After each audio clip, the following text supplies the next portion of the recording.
I was taken to the hospital with a severe headache. I called everyone, children, daughters-in-law, and grandchildren. No one came. My Dill replied, "Family vacation, don't bother us." When they finally came to the hospital, they found only a note revealing, "I'm glad to have you here. Follow my story until the end and comment the city you're watching from so I can see how far my story has reached." The pain hit me like a sledgehammer to the skull at 3:47 a.m. I remember the exact time because I was staring at the digital clock on my nightstand, willing myself to breathe through what felt like my head splitting open.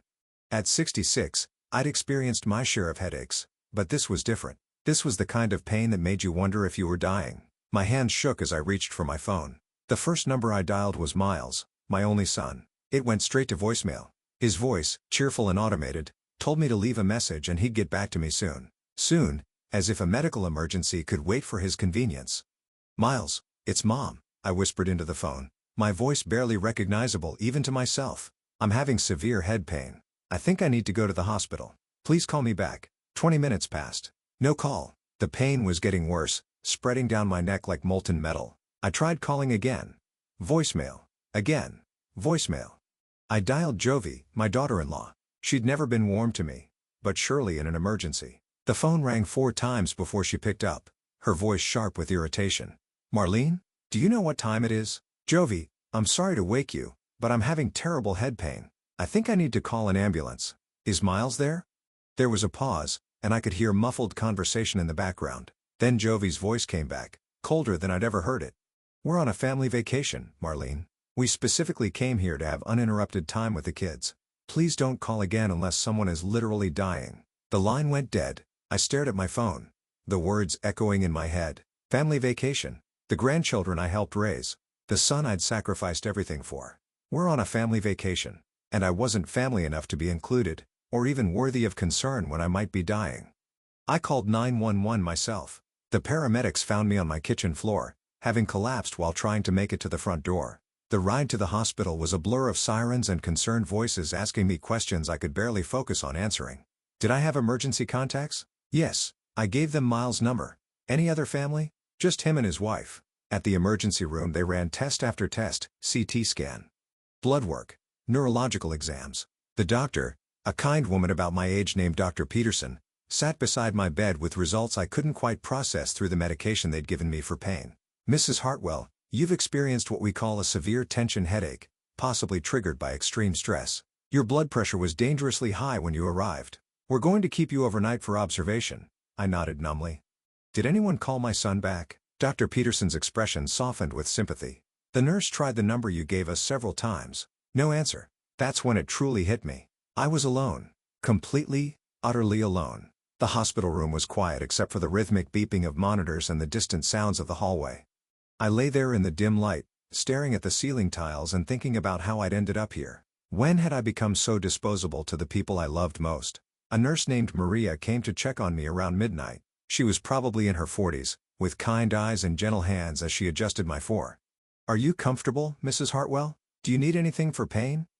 Have there been any calls for me?" Maria shook her head sympathetically. "I'm sorry, honey, but you try to get some rest. Sometimes family doesn't know how to handle these situations, but I knew better. This wasn't about not knowing how to handle it. This was about not caring enough to try. I must have dozed off because the next thing I knew, sunlight was streaming through the window and a different nurse was bringing me breakfast. My phone sat silent on the bedside table. No missed calls. No text messages. Nothing. As I picked at the hospital eggs, a terrible clarity began to settle over me. This wasn't an aberration. This was the truth of my relationship with my son and his family, stripped of all the pretty lies I'd been telling myself for years. They didn't need me. They never had. I was just the convenient grandmother who babysat when they wanted date nights, the reliable mother who helped with down payments and emergencies, the dependable woman who asked for nothing in return except to be included, to be loved, to matter. But I didn't matter. Not to them. The realization should have broken me. Instead, something unexpected happened.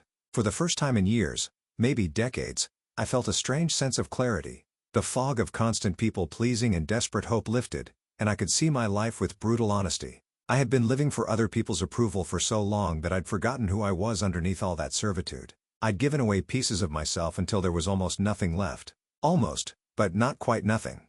Not yet.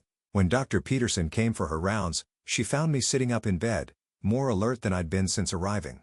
"How are you feeling this morning, Mrs. Hartwell?" "Different," I said honestly. "Doctor, when you have a patient with no family support, what do you recommend?" She studied my face carefully. "Are you asking hypothetically?" "No. I'm asking because I think I'm about to become that patient." Dr. Peterson pulled up a chair beside my bed. "Mrs. Hartwell, I've been practicing medicine for 23 years. I've seen a lot of family dynamics.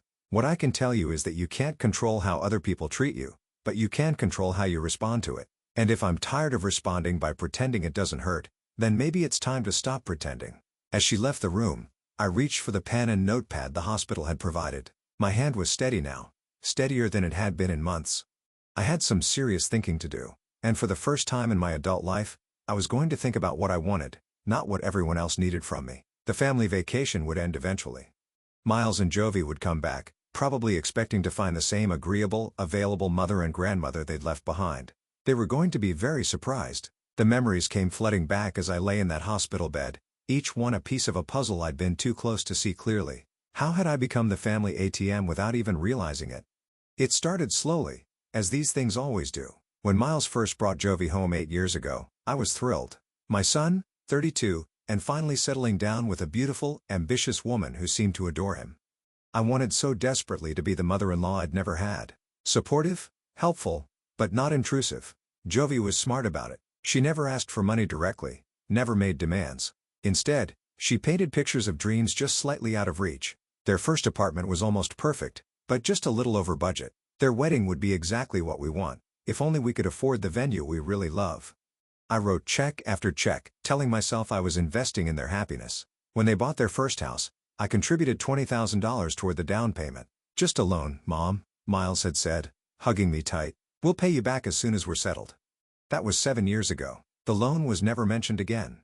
When little Emma was born, I was over the moon. My first grandchild, a perfect little girl with Miles's eyes and my stubborn chin. I volunteered to help with childcare, driving the 40-minute round trip to their house 3 times a week so Jovi could go back to work part-time. "You're such a lifesaver, Marlene," Jovi would say, already grabbing her purse as I walked through the door. "Emma just went down for her nap. There are bottles in the fridge. I'll be back around 5. I loved those days with Emma. I'd hold her while she slept, sing the same lullabies I'd sung to Miles, and dream about all the ways I'd spoil this precious child. When she took her first steps, it was in my living room, her chubby little hands reaching for me. I was the first to see it, and my heart nearly burst with pride. But when I excitedly called Jovi to share the news, her response was ice cold. "She's been practically walking for weeks at home, Marlene. You probably just didn't notice because she's more comfortable with us." That should have been my first real warning sign, but I pushed it down. New mothers were protective, I told myself. It was natural. When Tommy came along 2 years later, the pattern intensified. Now I was watching both kids 3 days a week, plus most Saturday nights when Miles and Jovi wanted to go out. I was buying clothes, toys, paying for swimming lessons and toddler gymnastics because money is just so tight with 2 kids. The kids loved me, and I lived for their excited squeals when I arrived. Emma would run to me with artwork from preschool, and Tommy would climb into my lap with his favorite book. I was Grandma Marlene, the one who always had snacks and hugs and infinite patience. But I started noticing things. How Jovi would correct the children when they got too affectionate with me. How she'd subtly redirect their attention when they asked to call me during the week. How family photos at their house featured her parents prominently, but mine were tucked away in a drawer. "The kids are getting too attached to you," she told me one day, completely matter of fact. "It's not healthy for them to prefer their grandmother over their parents." I was so taken aback I couldn't respond. Prefer me? I was just loving them the way grandmothers do. But Jovi made it sound like I was overstepping, being inappropriate somehow. That's when the rules started. I could only take the kids to pre-approved activities. I needed to check with Jovi before buying them anything over $10. Family traditions I'd hoped to share, like baking Christmas cookies or taking them to the zoo, had to be cleared through her first. Miles, my sweet boy who used to tell me everything, became increasingly distant. Conversations with him felt scripted, like he was reciting talking points Jovi had prepared. He stopped calling just to chat. He stopped asking my advice about anything. Our relationship became transactional. He needed something, he called. Otherwise, silence. The breaking point should have been last Christmas. I'd spent weeks planning a special day for the kids. Homemade stockings, a treasure hunt, their favorite breakfast. I'd even bought a small Christmas tree for my apartment so they could help decorate it when they spent the night on Christmas Eve. Christmas Eve came and went. No call. Christmas morning, I sat alone in my apartment, surrounded by wrapped presents and cooling cinnamon rolls, waiting for them to arrive. At noon, I finally called. "Oh, Marlene." Jovi's voice was bright and breezy, with the sound of children laughing in the background. "We decided to have Christmas morning just as our immediate family this year. You understand, right? The kids need to learn that Christmas is about family time." Family time? I was family. Wasn't I? Or was I just the hired help? I spent that Christmas day alone. And for the first time, I let myself cry about it. Really cry. Not the quiet tears I'd been pushing back for months, but deep, heartbroken sobs that came from somewhere I'd been ignoring.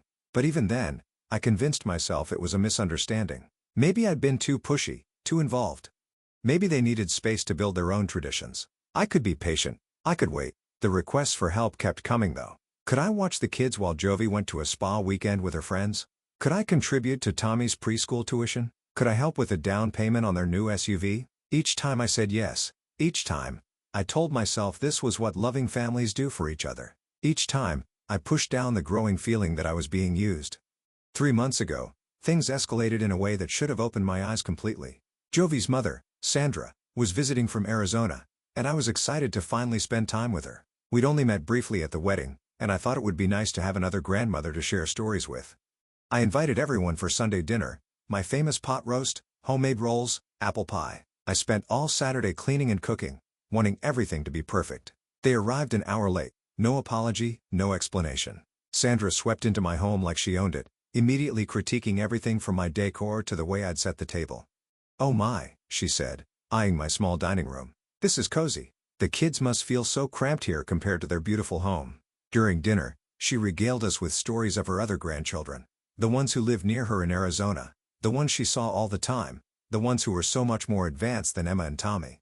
"Of course," she said, cutting her pot roast with theatrical difficulty. "When you're really involved in your grandchildren's lives, you can see the difference it makes." I felt every word like a slap. Miles sat silently, not defending me or correcting the obvious slight. Jovi smiled and nodded along, encouraging her mother's cruel comparisons. The worst part came when Sandra pulled out her phone to show off photos, picture after picture of family gatherings, holidays, birthday parties, all featuring her front and center with the Arizona grandchildren. Professional family portraits where she stood proudly beside the parents, clearly acknowledged as an important part of the family. "We do a big family vacation every year to Colorado," she announced. "All the kids and grandkids together. It's such a wonderful tradition." Emma looked up from her plate. "Grandma Marlene, why don't you come on vacations with us?" The silence that followed was deafening. Jovi and Sandra exchanged a look that spoke volumes. Miles stared at his plate like it held the secrets of the universe. "Well, sweetie," Jovi finally said, her voice sickeningly sweet, "Grandma Marlene has her own life to live. She doesn't want to be bothered with family trips." I wanted to scream. I wanted to tell Emma that I'd never been invited, that I'd love nothing more than to make memories with her and Tommy. Instead, I sat there like the fool I'd become, smiling and nodding and pretending it didn't cut me to pieces. Now, lying in this hospital bed, I could see the pattern with brutal clarity. I wasn't family. I was staff, convenient when needed, dismissed when not. The money I'd given them, the time I'd spent caring for their children, the pieces of my life I'd sacrificed, none of it had earned me a place at their table.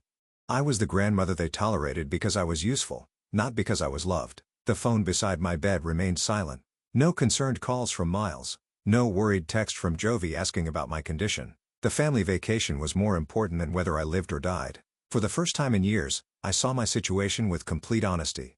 And for the first time in years, I began to imagine what my life could look like if I stopped begging for crumbs of affection from people who saw me as nothing more than a convenient resource. The anger that had been building inside me for months finally found its voice. Not rage exactly, but something colder and more purposeful. A determination that surprised me with its strength. I reached for the notepad again. I had some planning to do. The second night in the hospital, I couldn't sleep. Not because of pain this time, but because my mind was working in ways it hadn't in years. I felt like I was seeing my life through different eyes, and what I saw made me sick to my stomach. Maria, the night nurse, found me sitting up at 2 a.m., writing furiously in my notepad. "Can't sleep, honey?" she asked, checking my vitals with practiced efficiency. "I'm making lists," I said, surprising myself with how steady my voice sounded. "What kind of lists?" I looked down at the pages I'd filled. Everything I've given them. Everything I've done for them. Everything I'll never do again. Maria paused in her work, studying my face. "Family troubles? Family realizations?" I set down my pen and met her eyes. "Maria, can I ask you something?" If you gave and gave to people who only took, and never gave anything back, what would you call that relationship? She was quiet for a moment, then sat on the edge of my bed. I'd call it unhealthy, and I'd ask why the person was allowing it to continue. What if they were the only family you had? Honey, family isn't about blood. It's about who shows up when you need them. She gestured around the empty room. Who showed up for you? The simple question hit me like a physical blow. Who had shown up? Dr. Peterson, who'd taken time to really listen to me. Maria, who treated me with more kindness in 2 days than my son had shown in years. The paramedics who'd rushed to help a stranger. Even the hospital chaplain who'd stopped by earlier to check on me. Not one of them was related to me. Yet they'd all shown more concern for my well-being than my own family. I think I've been confusing obligation with love, I said quietly. Maria nodded. That's a common mistake, but it's never too late to learn the difference. After she left, I went back to my lists. The first one was titled, What I've Given. By the time I finished, it covered 3 pages. Money, time, energy, opportunities I'd passed up, relationships I'd neglected, dreams I'd abandoned. The total was staggering. The second list was, What I've Received in Return. It was embarrassingly short. A few obligatory thank yous, some staged family photos. Access to grandchildren who were being taught to see me as secondary to their real family. The third list was the most important. What I want for the rest of my life. This one was harder. I'd been so focused on what everyone else wanted for so long that I'd forgotten how to want things for myself. But slowly, carefully, I began to write. I wanted to travel. I'd always dreamed of seeing Italy, but every time I'd saved enough money, some family emergency had required my funds. I wanted to take an art class. I'd loved drawing as a young woman but gave it up when Miles was small and never picked it up again. I wanted to make friends who valued me for who I was, not what I could provide. Most of all, I wanted to stop living my life on the margins of other people's happiness. By morning, I had a plan. Not a vengeful plan or a dramatic confrontation, but something quieter and more powerful. I was going to reclaim my life, piece by piece, starting immediately. Dr. Peterson arrived for rounds at 7 a.m., finding me dressed and sitting in the chair beside my bed, my notepad clutched in my hands. You look different this morning, Mrs. Hartwell. How are you feeling? Clear-headed. Doctor, I need to ask you something. How much time do I have? She frowned, concerned. I'm sorry, what do you mean? I'm 66 years old. I've wasted years trying to buy love from people who were never going to give it to me. Assuming I stay healthy, how many good years do I have left to live for myself? Dr. Peterson's expression softened with understanding. Mrs. Hartwell, you could have 20 or 30 good years ahead of you. Maybe more. Are you thinking about making some changes? I'm thinking about making all the changes. She sat down across from me. Can I give you some advice? I see a lot of patients in your situation. People who've spent their lives taking care of everyone else until they wake up one day and realize they've forgotten to take care of themselves. I nodded, hungry for any wisdom that might help me navigate what came next. The ones who thrive are the ones who stop apologizing for wanting their own happiness. They stop explaining their decisions to people who never had their best interests at heart. They just begin. Begin what? Begin living like their life matters. Because it does. After she left, I called the hospital's patient advocate. I needed information about changing my emergency contacts, updating my healthcare directives, and several other legal matters I'd never thought about before. Within an hour, I had a list of attorneys and financial advisors who could help me restructure my life. My next call was to my neighbor, Eleanor. We'd been friendly for years, though I'd never had time to deepen the relationship because I was always running to help Miles with something. Marlene, I heard you were in the hospital. How are you feeling? Much better, thank you. Eleanor, I have a strange question. Would you be interested in taking a trip to Italy with me? There was a pause. Italy? Are you serious? Completely serious. I've always wanted to go and I think it would be more fun with a friend. Oh my goodness, yes, I've been dreaming of Italy for years. When were you thinking? Soon. Very soon. We talked for 20 minutes and I found myself laughing for the first time in months. Eleanor was excited, full of ideas about places to visit and things to see. She didn't ask why the sudden plan or whether my family approved. She just shared my excitement, and it felt wonderful. My discharge paperwork arrived that afternoon. The social worker, an efficient woman named Carol, reviewed my aftercare instructions and medications. Do you have someone who can check on you for the next few days? She asked. I'll be fine on my own. What about family support? I met her eyes steadily. I'm learning to support myself. Carol studied me for a moment, then made a note in my file. Mrs. Hartwell, you seem like a very strong woman. Trust your instincts. As I gathered my few belongings, I felt lighter than I had in years. The headache was gone. My blood pressure was normal. And for the first time in decades, I felt like I was in control of my own life.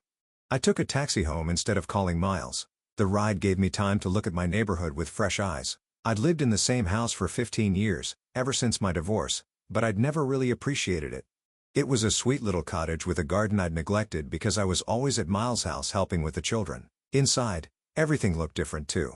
The furniture I'd bought for visits from grandchildren who rarely came. The guest room I'd prepared for family who never stayed overnight. The kitchen where I'd cooked countless meals for people who took my efforts for granted.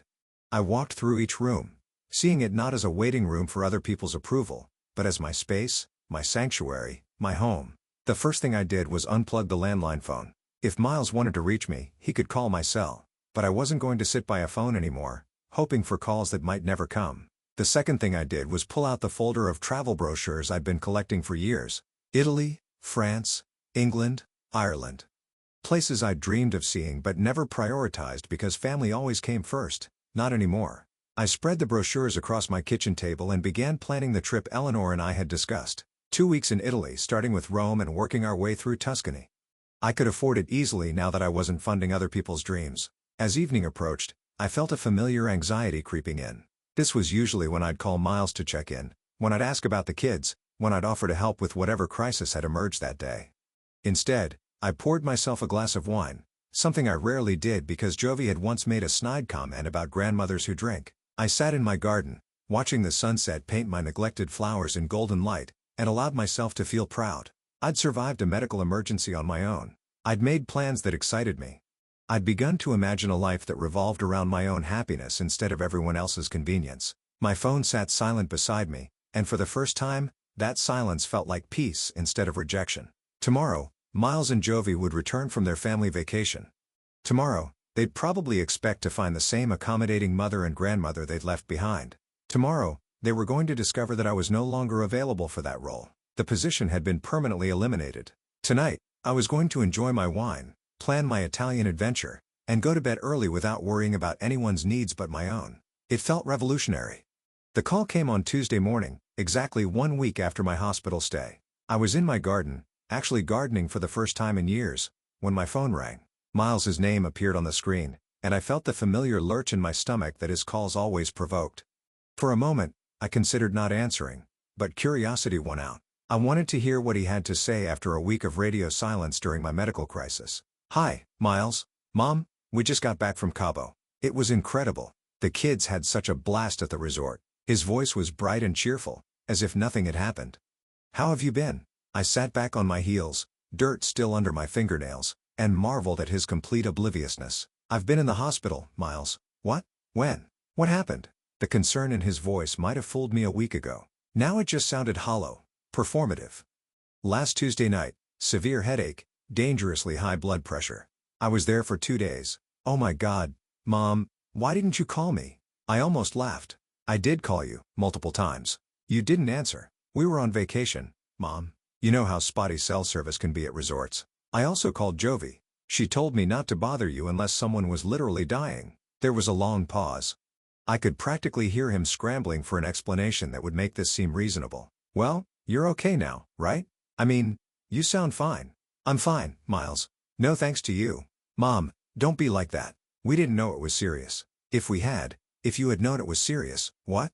You would have cut your vacation short? You would have rushed home to make sure I was okay?" Another pause. "Of course we would have." But his voice lacked conviction, and we both knew it. "I need you to come over this weekend," he continued, changing the subject with practiced ease. "Jovi's parents are visiting again, and we're having a big family barbecue. The kids have been asking about their grandma Marlene." The old me would have said yes immediately, grateful to be included, eager to prove my worth as a grandmother. The new me heard something different in his invitation. "What do you need me to bring?" "Well, you know how much everyone loves your potato salad, and maybe some of those brownies the kids like? Oh, and could you pick up a case of beer on your way over?" There it was, the real reason for the invitation. I wasn't being invited as a beloved family member. I was being assigned tasks, like the hired help. "No, Miles, no." "What? No, I won't be coming to your barbecue." I could hear the confusion in his voice. "Why not? Are you still not feeling well?" "I'm feeling better than I have in years, actually. I'm just not available to be your party planner anymore." "Mom, what's gotten into you?" "It's just a family barbecue." "Is it? Because it sounds like you need me to provide food and drinks for your wife's parents." "That's not family time, Miles. That's catering." "That's not." "Mom, you're being ridiculous." We're not asking you to cater anything. We just thought you'd want to contribute. I have contributed, Miles. For 8 years, I've contributed money, time, childcare, and emotional labor to your family. I'm done contributing. The silence stretched between us, heavy with things neither of us had ever said out loud. What do you mean you're done? I took a deep breath, feeling calmer than I had any right to feel during such a conversation. I mean, I'm done being taken for granted. I'm done being the family ATM. I'm done begging for scraps of affection from people who only call when they need something. Mom, that's not fair. We don't. Miles, when was the last time you called me just to talk? When was the last time you asked how I was doing without needing something from me? When was the last time you included me in family plans instead of assigning me homework for them? He couldn't answer, and that was answer enough. I'm taking a trip to Italy next month, I said, surprising myself with how good it felt to say it out loud. Eleanor and I are going for 2 weeks. Italy? Mom, that's a lot of money. Are you sure you can afford that? The question was so predictable, so telling, that I actually smiled. I can afford it easily now that I'm not funding other people's dreams. What's that supposed to mean? It means I'm done, Miles. Done paying for your mortgage, your cars, your children's activities, your family vacations that I'm not invited on. You're 39 years old. You can pay your own bills. Mom, we never asked you to. You didn't have to ask. You just took. And I gave because I thought that's what love looked like. But it wasn't love, was it? It was transaction. I gave you money and time and devotion. And in return, you gave me just enough attention to keep me invested. That's not true, isn't it? Miles, I was alone in a hospital room for 2 days last week, and not one of you cared enough to check on me. But here you are today, asking me to bring potato salad to your party. The anger was finally creeping into his voice. You're being unfair. We care about you. No, Miles, you care about what I can do for you. There's a difference. So what, you're going to punish us? Cut us off because we went on vacation? I'm not punishing anyone. I'm simply choosing to live my life for myself from now on. What about the kids? What about Emma and Tommy? That question hit differently than the others. The kids were innocent in all of this, and I loved them desperately. But I also knew that loving them didn't require me to continue enabling their parents.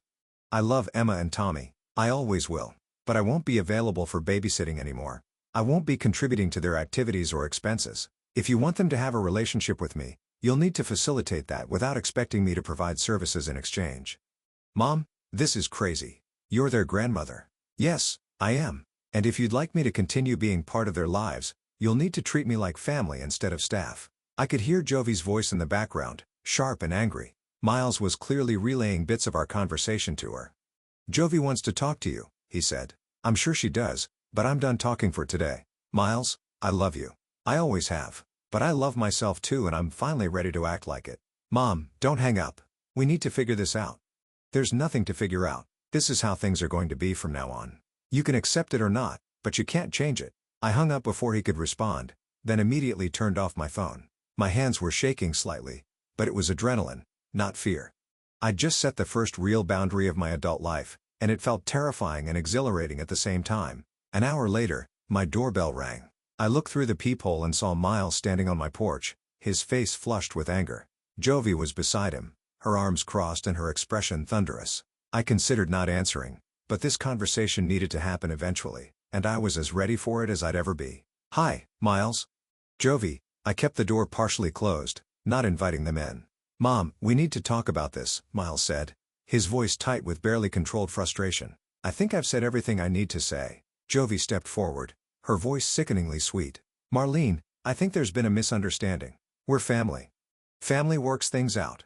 Are we family, Jovi? Because family members generally show concern when someone is hospitalized. Family members include each other in important events. Family members don't treat each other like hired help. Her mask slipped slightly. You're being dramatic. So we went on vacation and didn't check our phones constantly. That doesn't mean we don't care. You didn't just not check your phones. You specifically told me not to call unless someone was literally dying. Well, I could have been dying. And you didn't care. Miles jumped in. Mom, we care. Of course we care. But you can't expect us to drop everything every time you have a headache. A headache? I stared at him in disbelief.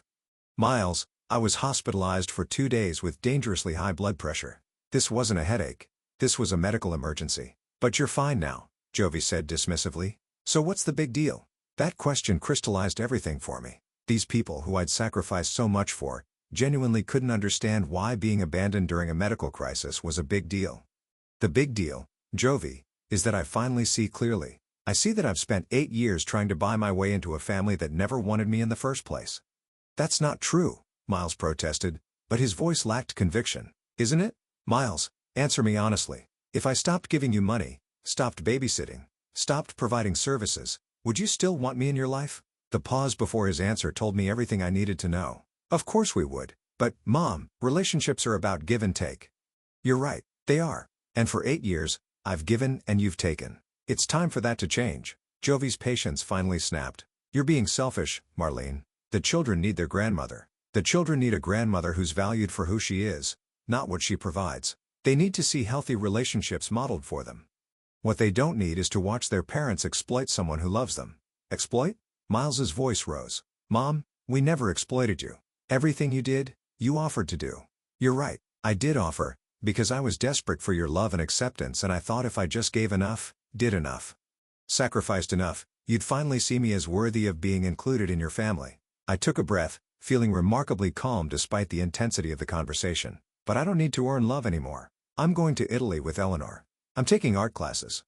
I'm going to live the life I put on hold while I waited for you to decide I was good enough. So that's it? Jovi's mask was completely gone now, her voice sharp with anger. You're just going to abandon your responsibilities? My only responsibility is to myself. You're both adults. You can handle your own responsibilities.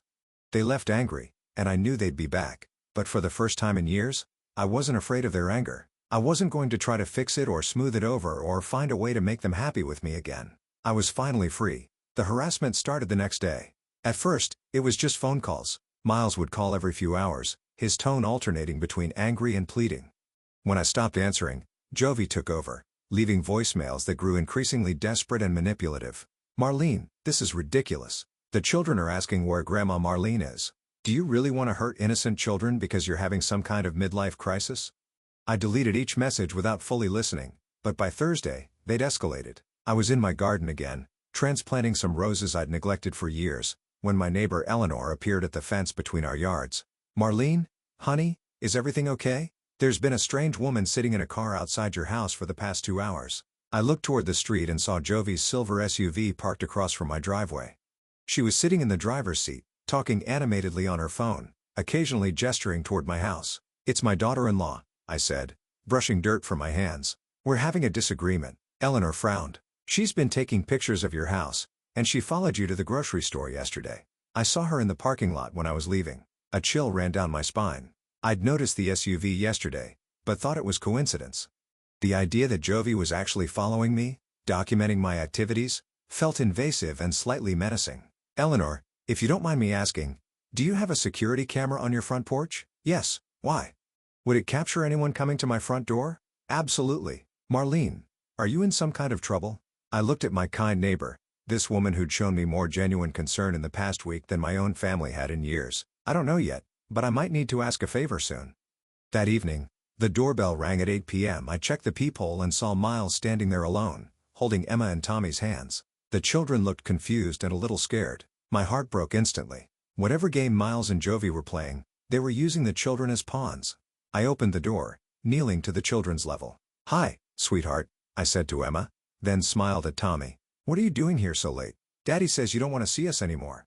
Emma said, her voice small and worried. Did we do something bad? I looked up at Miles, fury building in my chest. You told them what? I told them the truth. That Grandma Marlene is too busy with her new life to spend time with family. I stood slowly, my hands clenched at my sides. Miles, how dare you use these children to manipulate me? I'm not manipulating anyone. You said you weren't available for babysitting anymore. You said you were done with family obligations. These kids don't understand why their grandmother suddenly doesn't want them around. Because that's not what I said. And you know it. I knelt back down to the children. Emma, Tommy, I love you both very much. I will always love you. But Daddy and Mommy and I need to work out some grown-up problems before we can have our fun times together again. Are you mad at us? Tommy asked, his bottom lip trembling. Oh, sweetheart, no. I could never be mad at you. This isn't about you at all. I looked back up at Miles. You need to leave, now. And you need to stop using your children as weapons. They miss you, Mom. They don't understand why you're acting like this. Then maybe you should explain to them that relationships require respect from everyone involved. Maybe you should tell them that Grandma Marlene loves them but won't be taken advantage of anymore.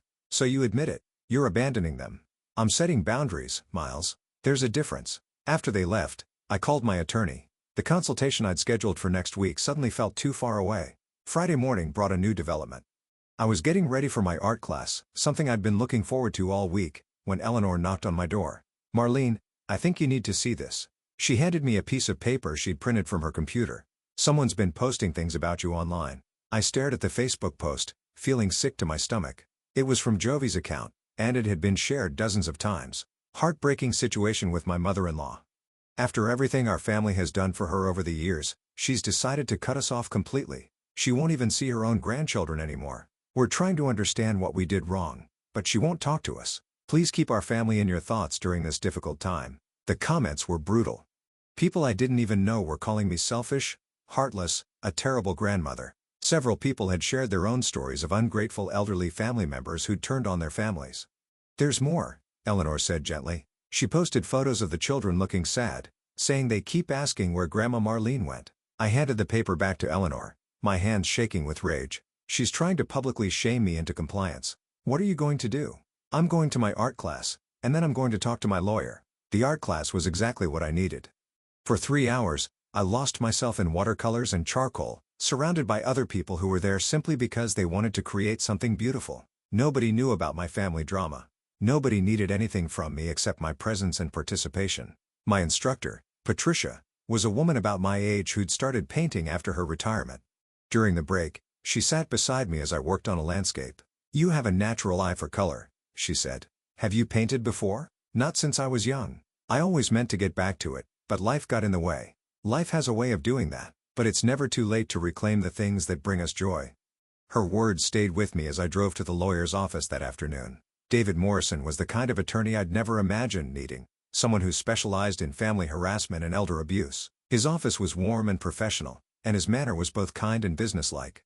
Mrs. Hartwell, I've reviewed the materials you sent over, the financial records, the social media posts, the documentation of the stalking behavior. This is unfortunately more common than you might think. Is what they're doing illegal? Some of it is in a gray area. The following, the taking pictures of your property, the online harassment, these could potentially constitute stalking or cyberbullying, depending on how far they escalate. But more importantly, you have every right to set boundaries with your family, regardless of what they're posting online. What can I do to protect myself? Several things. First, I recommend getting a security system for your home. Document everything. Every unwanted visit, every harassing phone call, every social media post. Keep a detailed log with dates and times.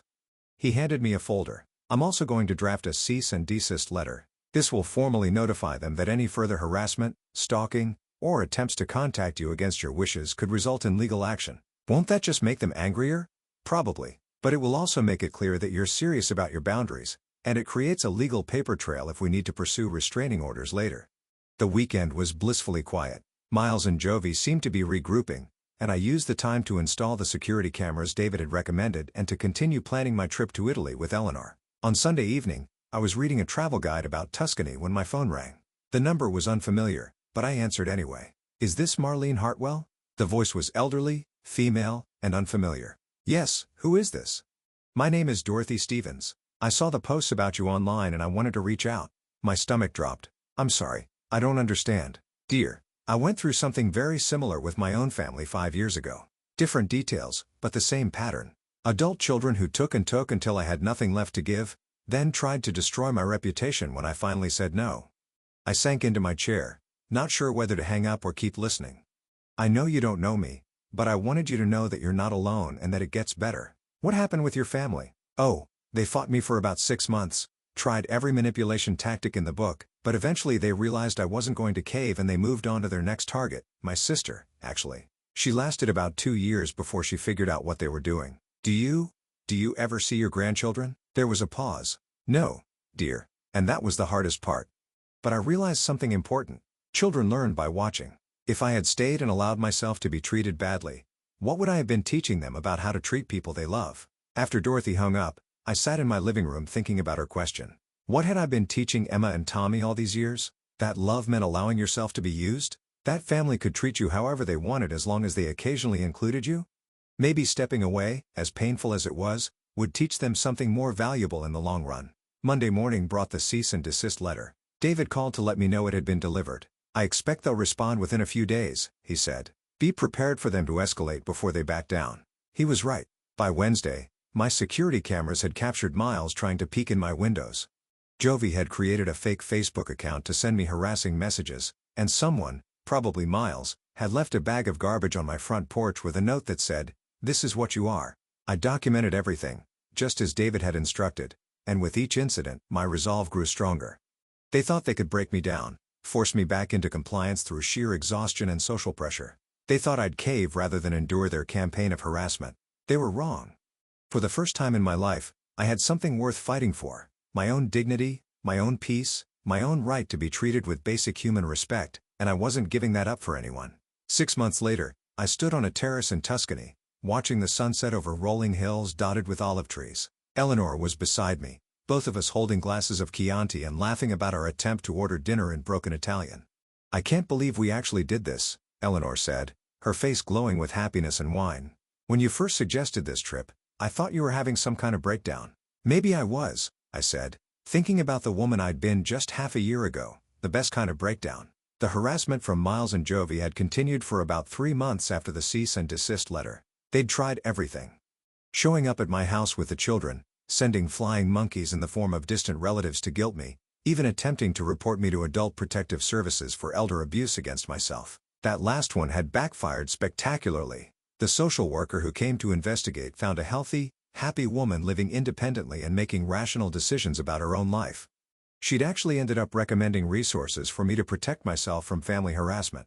The turning point came when Dorothy Stevens, the woman who'd called to support me, introduced me to a small group of women who'd all experienced similar situations with their families. We started meeting monthly, just for coffee and conversation, but it became a lifeline. There was Margaret, whose 3 sons had systematically isolated her from friends and activities while draining her retirement savings. There was Patricia from my art class, who discovered that her daughter had been forging her signature on checks for years. There was Alice, whose son-in-law had convinced her daughter that Alice was too negative and needed to be cut off from the grandchildren unless she became more supportive of their choices. What we all had in common was that we'd been trained from childhood to believe that family loyalty meant accepting mistreatment. We'd all confused enabling with love, sacrifice with devotion. "You know what I realized?"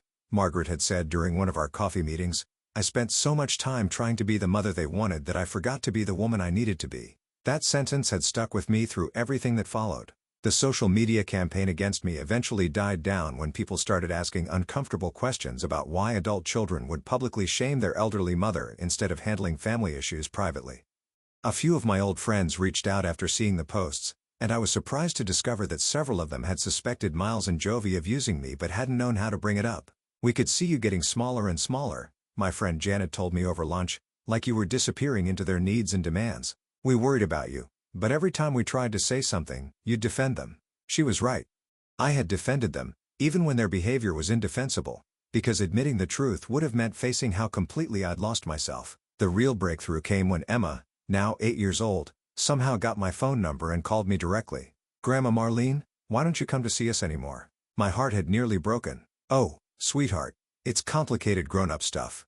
Are you mad at Mommy and Daddy?" I'd thought carefully before answering. "I'm not mad, Emma, but sometimes grown-ups need to have space from each other to work out their feelings. Mommy says you don't love us anymore." The cruelty of that lie had taken my breath away. "Emma, I want you to listen to me very carefully. I love you and Tommy more than you can possibly understand. I will always love you. But loving someone doesn't mean letting them treat you badly. I don't understand. Someday when you're older, you will. And when you do, I hope you'll remember that Grandma Marlene chose to love herself too." After that conversation, I'd made a decision that surprised even me. I'd hired David Morrison to help me establish a trust fund for Emma and Tommy's college education, money that would be available to them when they turned 18, regardless of their parents' behavior. "I want to make sure they have options," I'd explained to David. "And I want them to know that their grandmother thought their future was important, even if I can't be part of their childhood." Now, 6 months later, I was living a life I'd never imagined possible. The art classes had led to a small showing of my work at a local gallery. I'd sold 3 paintings, not for life-changing money, but for the pure joy of knowing that someone else found beauty in something I'd created. Eleanor and I had become true friends, not just neighbors. We took day trips to museums, tried new restaurants, attended lectures at the community college. I joined a hiking group and discovered I actually enjoyed physical challenges when they weren't being imposed on me by other people's demands. My health had improved dramatically. The headaches were gone, my blood pressure was normal, and I slept better than I had in years. My doctor said I looked like a different person. Younger, more energetic, genuinely happy. It's amazing what happens when you remove chronic stress from your life, she'd observed during my last checkup. The house felt different too. I'd redecorated, getting rid of furniture I'd bought with other people's comfort in mind and replacing it with things I actually liked. The guest room was now my art studio. The kitchen table where I'd once sat waiting for phone calls was now covered with travel brochures and art supplies. I'd even started dating, something I'd never thought I'd do at 66. Richard was a widower I'd met in my hiking group, a gentleman who'd also learned the hard way that sometimes you have to choose between people-pleasing and self-respect. The thing about having difficult adult children, he told me over dinner last week, is that you spend so much energy trying to fix the relationship that you forget there are other relationships possible. He was right. I'd been so focused on earning love from people who were incapable of giving it that I'd missed opportunities for genuine connection with people who actually valued me. On our last day in Italy, Eleanor and I took a cooking class in a small village outside Florence. Our instructor, a woman named Lucia, who was probably my age, told us about her philosophy of cooking. You must cook with amore, she said, gesturing expressively, but amore for yourself first. If you do not value what you create, how can you share it with others? That evening, as we sat in our hotel room packing for the flight home, Eleanor looked at me seriously. Marlene, can I ask you something? Do you ever regret it, walking away from your family? I thought about her question as I folded the beautiful scarf I'd bought in Rome, an indulgence I'd allowed myself without guilt for the first time in years. I regret that it was necessary, I said finally. I regret that Miles learned to see love as transaction, and that Jovi never learned to value people for who they are instead of what they provide. I regret that Emma and Tommy are growing up watching their parents treat people badly. I paused, looking at the photos from our trip scattered across the bed, but I don't regret choosing myself. I don't regret discovering that I'm worth more than what I can give to other people. What do you think will happen when you see them again? Because you will, eventually. Maybe, but if I do, it will be as equals, or not at all. I'm done begging for crumbs of affection from my own family. 3 weeks after we returned from Italy, the test came. Miles called, the first time I'd heard from him in months. Mom, I think we need to talk. His voice was different, less demanding, more hesitant. What about Miles? About everything. About how things went wrong. Jovi and I have been talking, and we think maybe we didn't handle things well. I was quiet, waiting for the rest. The kids miss you. We miss you. Maybe we could start over. Start over how? I don't know. Maybe we could have lunch sometime? Just talk. The old me would have said yes immediately, grateful for any acknowledgement, any opening. The new me considered carefully. Miles, I'm willing to have a conversation, but I need you to understand that I'm not the same person I was before. I have boundaries now, and I won't negotiate them away to keep peace. I understand. Do you? Because this isn't about you apologizing and me going back to being available for whatever you need. This is about building a completely different kind of relationship, if we're going to have one at all. There was a long pause. What would that look like? It would look like mutual respect. It would look like you valuing my time and feelings the same way I value yours. It would look like me being included in family decisions that affect me, not just assigned tasks to support decisions you've already made. Mom, I think I'm starting to understand what you've been trying to tell us. I hope so, Miles, because I love you, but I love myself too, and I won't sacrifice one for the other anymore. We agreed to meet for lunch the following week. I had no idea what would come of it, and for the first time in my life, that uncertainty didn't terrify me. I had built a life I loved, filled with people who valued me for who I was, not what I could provide. Whatever happened with Miles and his family, I would be fine. Better than fine. I would be free. As I hung up the phone, I looked around my art studio, at the paintings I'd created, the travel photos on the walls, the evidence of a life lived for my own joy and fulfillment. At 66, I'd finally learned to love myself enough to demand that others do the same, and it had made all the difference. Now I'm curious about you who listened to my story. What would you do if you were in my place? Have you ever been through something similar? Comment below. And meanwhile, I'm leaving on the final screen 2 other stories that are channel favorites, and they will definitely surprise you.